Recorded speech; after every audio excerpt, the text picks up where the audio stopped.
Bonjour, cette vidéo est le début d'une série de vidéos sur l'utilisation de KiCad 5. On en verra l'essentiel et à commencer par cette première vidéo où seront abordées la saisie de schéma, la notation des composants et le contrôle des erreurs électriques du schéma. Le schéma de travail est le suivant.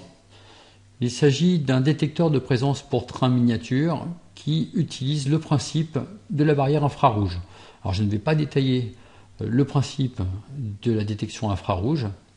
Simplement ici, on trouve l'oscillateur qui va permettre de générer le signal carré qui pilotera la diode émettrice infrarouge. Et dans toute cette partie-là, on dispose du circuit de réception avec son convertisseur courant-tension, le courant qui est issu de la diode réceptive infrarouge, d'un filtre passe-bande à 10 kHz qui va permettre de récupérer l'information fondamentale du signal carré reçu, d'un système d'amplification, d'un détecteur d'enveloppe et finalement d'un comparateur qui permettra de savoir si oui ou non le train est présent.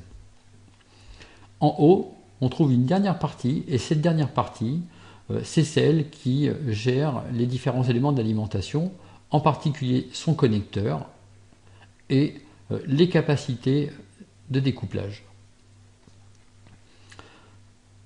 Bien, alors, pour commencer cette saisie de schéma, on va déjà fixer certains éléments.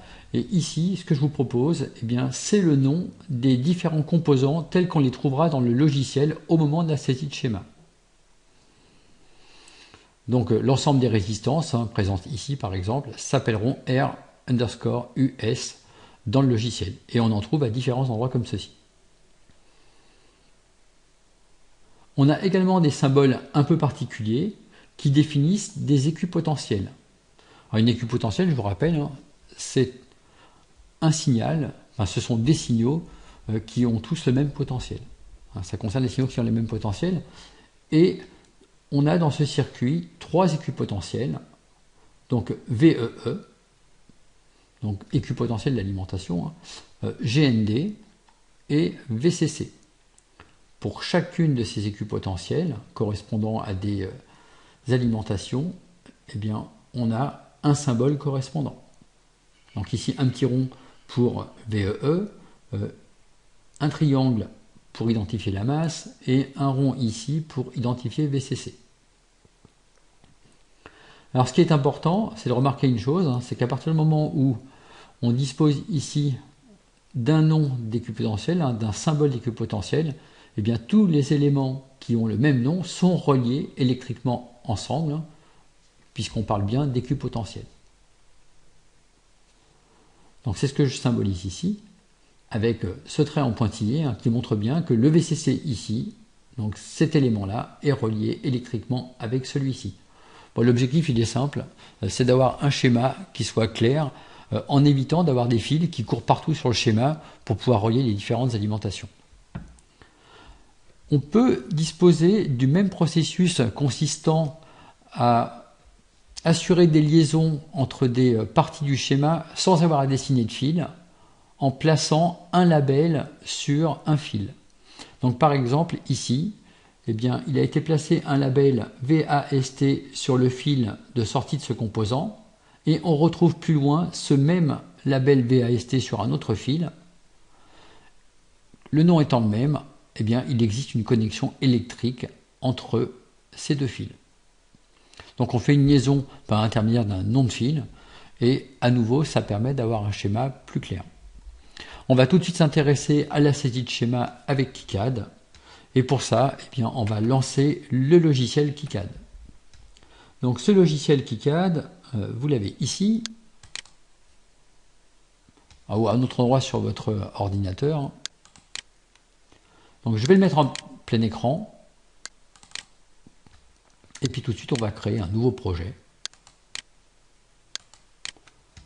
Alors, ce projet, je vous propose de le mettre sur le réseau, sur l'espace, votre espace étudiant, dans un dossier que vous nommerez ER1. Et dedans, on va créer un dossier qu'on va appeler détecteur présence. Alors vous remarquerez, hein, je ne mets pas d'accent et je ne mets pas d'espace dans ces noms.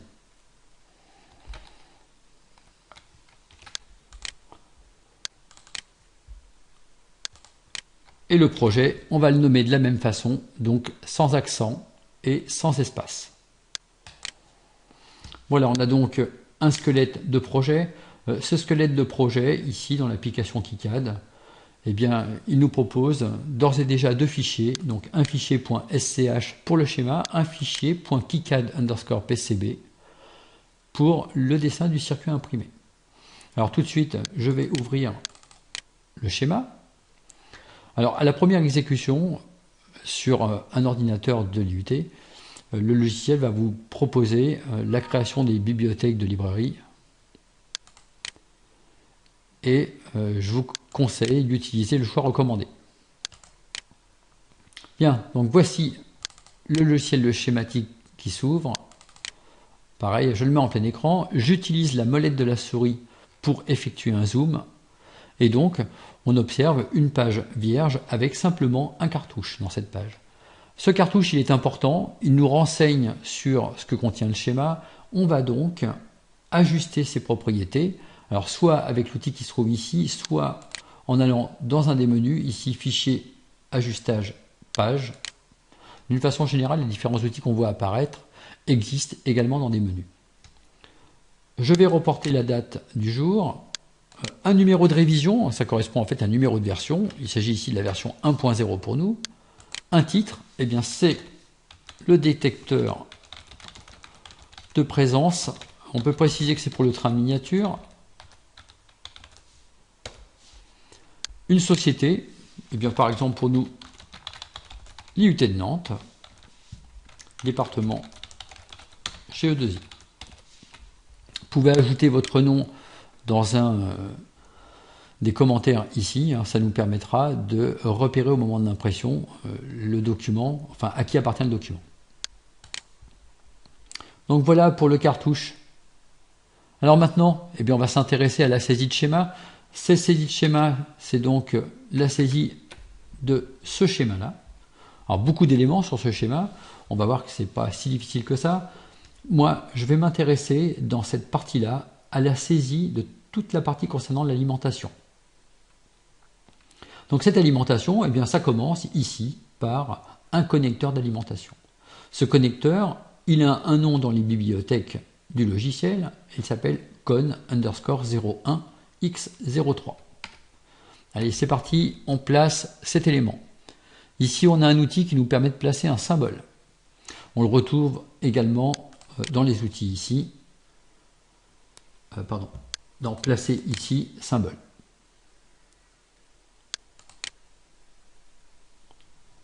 Alors, un clic sur l'espace de travail. Au moment de la première exécution du programme, le logiciel charge l'ensemble des bibliothèques. Donc voici la boîte de dialogue qui va permettre de choisir un élément. Donc un élément parmi les 12 155 de disponibles actuellement. Ici, différents noms de bibliothèques et une bibliothèque par exemple device qui va contenir tout un tas d'éléments dont par exemple les capacités. Alors le connecteur qui nous intéresse c'est con_01x03. On prend celui qui se trouve dans la bibliothèque connecteur générique. Alors je vais zoomer avec la molette de la souris et je place cet élément comme ceci. Alors on peut remarquer que ça ne correspond pas à la façon dont il a été placé sur le schéma que je vous propose.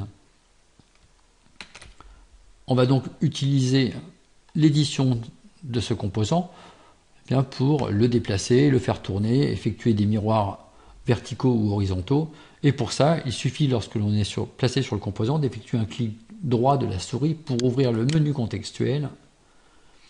Et ici, je peux choisir de changer l'orientation en effectuant un miroir autour de l'axe vertical. Alors ça peut s'obtenir très facilement en appuyant également sur la touche Y, hein, raccourci clavier qui est rappelé ici. En particulier, vous voyez, si vous voulez faire tourner le composant, il suffira d'utiliser la touche R, hein, ce qui sera plus commode que de passer par le menu contextuel. Bien, voilà pour le miroir.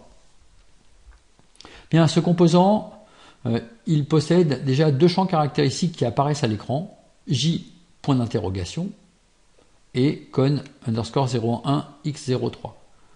Alors le premier, J, point d'interrogation, correspond à la référence du composant. La référence du composant, c'est ce qui permettra d'identifier le composant dans l'ensemble du schéma. Cette référence, elle doit être unique. Le point d'interrogation symbolise un nombre quelconque, unique dans l'ensemble du circuit. Donc je ne peux avoir qu'un composant J1 dans mon circuit, par exemple. Alors on aura des préfixes comme ça de référence différents en fonction des composants. Par exemple, pour les résistances, le préfixe, comme vous pouvez le voir ici, bien pour les résistances, ce sera R. Pour les capacités, ce sera C. Pour les circuits intégrés, ce sera U, etc. Bien. Pour éditer le champ correspondant à la valeur, eh bien, je peux passer par le menu contextuel et ici choisir d'éditer la valeur, ou je peux utiliser le raccourci clavier V. Je peux également, lorsque je suis placé sur le bon élément, utiliser la touche E pour éditer. Allez, j'appuie sur E pour éditer et je vais faire comme dans le schéma, je vais appeler ça alimentation. Et puis je vais arranger ça un petit peu en déplaçant par exemple la référence. Pour la déplacer, pareil, soit j'utilise le menu contextuel, déplacer référence, soit j'utilise le raccourci clavier M. D'une façon générale, avec M, je déplacerai les éléments. Donc voilà, je ne numérote pas moi-même la référence, on laisse le soin au logiciel de numéroter les références. Et on va pouvoir maintenant placer les autres composants. Ici, on dispose de deux capacités. Donc deux capacités identiques de 47 microfarads. Ce sont des capacités polarisées. Vous voyez le petit plus ici pour symboliser la polarisation. Ce composant s'appelle CP1. Et j'utilise donc l'outil pour placer un composant. Un clic gauche pour le placer. Je tape son nom. Et donc j'obtiens le composant correspondant que je vais placer par ici.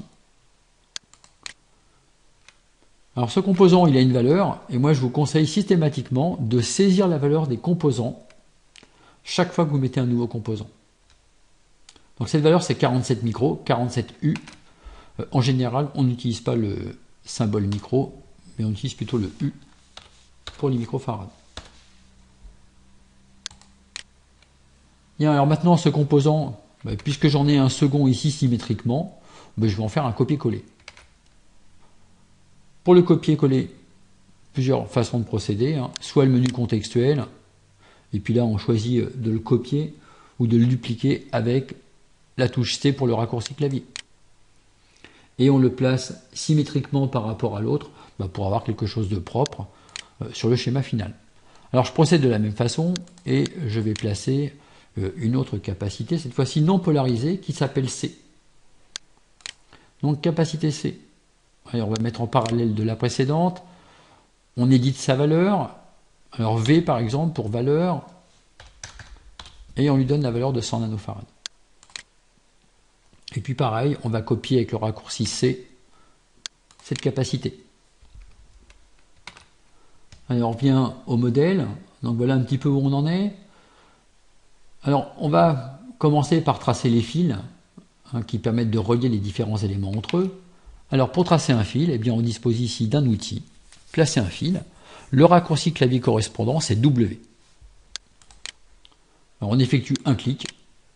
Alors attention, on effectue le clic correctement à l'extrémité de la broche. Donc là, j'effectue un clic à chaque embranchement, chaque changement de direction. Et lorsque j'arrive ici à l'extrémité de la broche, j'effectue un clic. Il est impératif de bien respecter les extrémités de broche. Et vous voyez qu'ici apparaît un point de jonction pour symboliser le fait qu'on a un nœud avec 3 départs. Bon, alors comme ça, on va tracer l'essentiel des différentes connexions de cette première partie de schéma. On trace ça symétriquement également.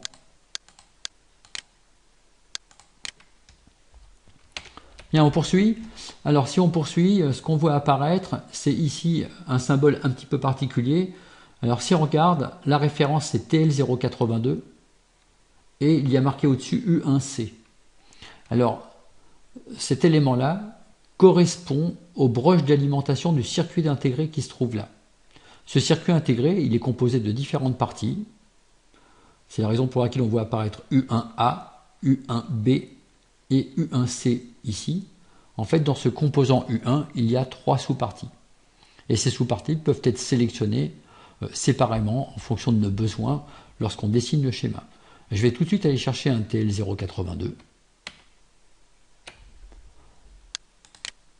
Donc pareil, hein, on place un élément, on cherche le TL082. Le voici. Alors pour l'instant, ça ne correspond pas vraiment à ce qu'on veut. On édite les propriétés de cet élément et on va choisir la partie C qui correspond aux broches d'alimentation de ce composant. Alors ça, je le déplace, donc avec la touche M. Alors pareil, de façon à avoir quelque chose de symétrique. Voilà, comme ceci. Et je viens relier les alimentations sur le circuit intégré. Alors ces alimentations, on va leur donner un nom. Et pour leur donner un nom dans l'ensemble du circuit, on ajoute tout d'abord un petit fil ici. Et on va maintenant placer des symboles de type Power. Alors c'est le même principe que pour placer un symbole de composant. J'effectue un clic. Ici, j'ai des propositions. Et parmi ces propositions, si je regarde dans Power, j'en ai un certain nombre. Et en particulier, j'en ai une qui s'appelle VCC, qui correspondra à l'alimentation positive de notre circuit. De la même façon, je vais trouver un VEE pour l'alimentation négative du circuit. Ce VEE vient ici. On ne va pas le placer comme ça, hein, ce ne serait pas vraiment propre. On va le faire tourner avec la touche R et on le place.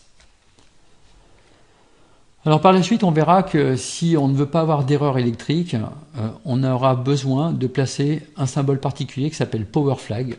C'est celui que vous voyez apparaître ici, ici et ici, qui permettent de définir que effectivement ce VCC, ce VEE et ce GND sont des alimentations.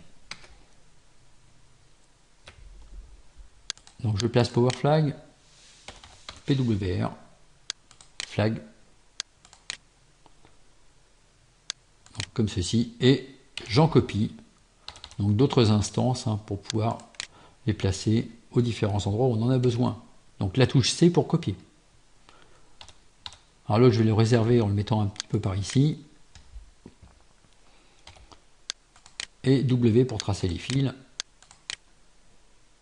Et on va faire courir comme ça la ligne de masse jusqu'ici et placer un fil et terminer par un symbole de masse.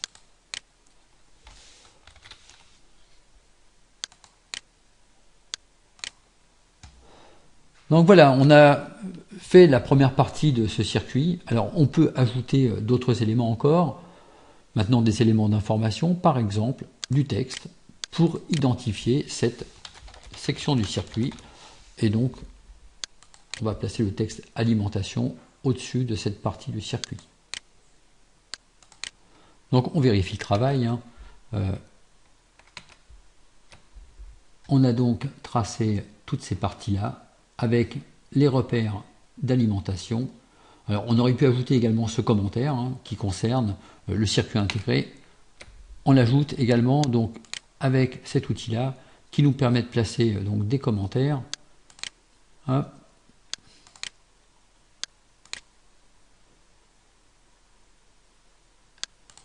Un double clic pour finir.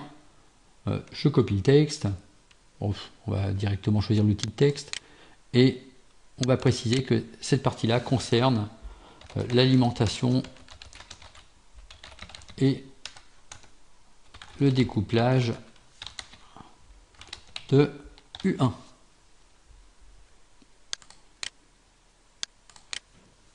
Bien, voilà pour cette partie correspondant à l'alimentation. Maintenant, à vous de jouer. il s'agit pour vous de saisir le reste du schéma en utilisant les noms des symboles qui ont été précisés aux différents endroits. Alors peut-être une petite aide, hein, quelque chose qui peut être précieux. Quand on dessine un schéma, à plusieurs moments, on peut avoir besoin de déplacer des éléments. Si je déplace un élément, on l'a vu tout à l'heure, avec la touche M, l'élément se déconnecte du circuit. Là, j'utilise CTRL Z pour pouvoir annuler ce qui a été fait. Si je veux pouvoir déplacer l'élément tout en conservant les connexions du circuit, eh bien, en effectuant un clic droit, je vois qu'il existe ici un mode qui permet de conserver la connexion, le mode drag, avec la touche G. Donc G, et je peux déplacer comme ça l'élément en conservant la connexion. Si maintenant j'ai besoin de déplacer un groupe d'éléments, c'est par exemple le cas de cette partie-là qui n'est pas forcément très bien placée, que j'aurais pu rapprocher un petit peu de celle-ci, je la sélectionne, clic droit, cette fois-ci il s'agit d'un bloc, et pour faire un drag de bloc, on utilise la touche Tab. Et donc je peux maintenant déplacer l'ensemble du bloc. Donc voilà, vous avez toutes les informations pour pouvoir saisir le schéma. Ce schéma, je vous rappelle à quoi il ressemble, hein, mais vous l'avez aussi à votre disposition. Notez qu'il est important de mettre les valeurs au fur et à mesure du placement des composants. Alors on se retrouve juste après pour voir comment on peut ajouter les labels ici en utilisant l'outil label ou place label qui se trouve dans le menu placer. Alors on se retrouve maintenant que le schéma est terminé, enfin pratiquement terminé. Alors sur ce schéma il y avait aussi des labels à placer, on n'avait pas encore vu comment il fallait procéder, donc pour placer un label on a un outil ici, place un label local. Alors local ça veut dire que ce label ne sera valide que dans la page du schéma que l'on considère, hein, que dans cette page de schéma. Donc pour placer un label, donc je choisis l'outil, j'effectue un clic dans la zone de travail et je tape le nom du label. Donc ici on avait un label qui s'appelait VAST. Donc ce VAST, je vais le placer dans le vide pour l'instant pour vous montrer un peu comment fonctionnent ces labels. Si je le place dans le vide, je vois qu'il y a un petit carré ici qui symbolise le fait que le label n'est pas attaché à un signal, n'est pas attaché à une liaison électrique. Donc je vais le déplacer avec M et je vais venir ici le fixer à l'extrémité du fil qui sort du composant LM555. Et là on voit que le petit carré a disparu, donc la connexion est faite et le label est correctement placé sur cette liaison-là. On peut copier ce label et on en emmène également une version ici. Donc pareil, les petits carrés ont disparu, la liaison est faite et donc on a nommé ces deux fils avec le même nom et comme ils sont nommés avec le même nom, ils portent donc la même équipotentielle, ce qui veut dire qu'ils sont reliés électriquement. C'est comme si on avait tracé un fil de là jusqu'ici. Même principe que pour les alimentations. Donc des labels, vous en avez quelques-uns à mettre, il faut penser à les ajouter. Ici à la sortie du convertisseur courant tension, ici à la sortie du filtre passe-bande, ici à la sortie de l'amplificateur non inverseur, du détecteur d'enveloppe, à l'entrée du comparateur pour ce qui concerne sa référence, et également à la sortie du comparateur avec un label qui s'appelle VIR. Bien, alors ce schéma est terminé. Alors il est terminé au niveau de la saisie je dirais manuelle. Maintenant on va effectuer la numérotation des références des composants. Je vous rappelle qu'ici on n'a absolument pas numéroté les références. On n'a que des C points d'interrogation, R point d'interrogation, J point d'interrogation. Ici, si on regarde un petit peu ce qui se passe pour les deux amplificateurs opérationnels, les TL082, eh bien on a eu U point d'interrogation A, ici U point d'interrogation A. Alors ici, ça pose un petit souci. Le TL82 possède à l'intérieur deux entités comme celle-ci. Ces entités, elles sont notées A et B, et c'est le suffixe que vous voyez apparaître là. Si on veut que la numérotation se passe correctement, il faut choisir préalablement l'entité à l'intérieur du composant. Alors ici, pour changer l'entité, je vais éditer le composant avec E et je choisis l'unité, je prends la B. Donc là, on voit bien qu'on a le suffixe B qui précise l'unité, et en particulier, on voit que les numéros des broches ne sont pas les mêmes que ceux qu'on avait ici et ceux que l'on avait tout à l'heure. Donc là, maintenant, on a tout sélectionné comme il faut. On procède à la numérotation des références. On appelle ça l'annotation. Cette annotation, je l'effectue ici en cliquant sur numérotation. Et donc, l'ensemble de mes composants est maintenant numéroté. Bien, mais il nous reste une dernière étape qui consiste à vérifier les règles électriques. Alors les règles électriques, c'est par exemple vérifier qu'il n'y a pas de court-circuit entre deux alimentations ou entre deux sorties de composants. Donc ces règles électriques, on peut les tester ici avec cet outil. Donc contrôle des règles électriques que j'exécute. Alors en fait, on va trouver une erreur de niveau de sévérité important, puisque c'est qualifié d'erreur, c'est pas seulement un avertissement. Alors ce qu'il faut voir, c'est à quoi elle correspond, cette erreur. Alors cette erreur, si je me rends sur l'endroit où elle se situe, donc pour ça j'effectue un clic dessus.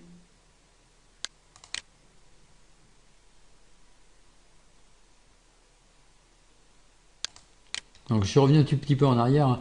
Donc l'erreur se situe là. On a un label qui apparaît ici et qui signale cette erreur. Donc on a effectivement l'erreur qui se trouve là. Alors quelquefois l'erreur elle est indiquée à un endroit et puis finalement elle se produit ailleurs. Il est important d'observer également le message. Donc je vais revenir sur ce qui était marqué ici. Et ce qui est marqué ici, c'est qu'il y a un souci au niveau de U3 net 1 avec la connexion à la pin 1 de l'alimentation de la masse. Donc en fait ça concerne U3 pin 1 ici qui est relié à la masse. Mais en fait cette erreur elle provient tout simplement du fait que le composant LM311 a mal été défini dans KiCad. Donc il faudrait modifier la définition de ce composant pour faire disparaître l'erreur. Ça sort un petit peu du cadre de cette première leçon, donc on va laisser cette erreur en l'état, puisque ce n'en est pas une en réalité.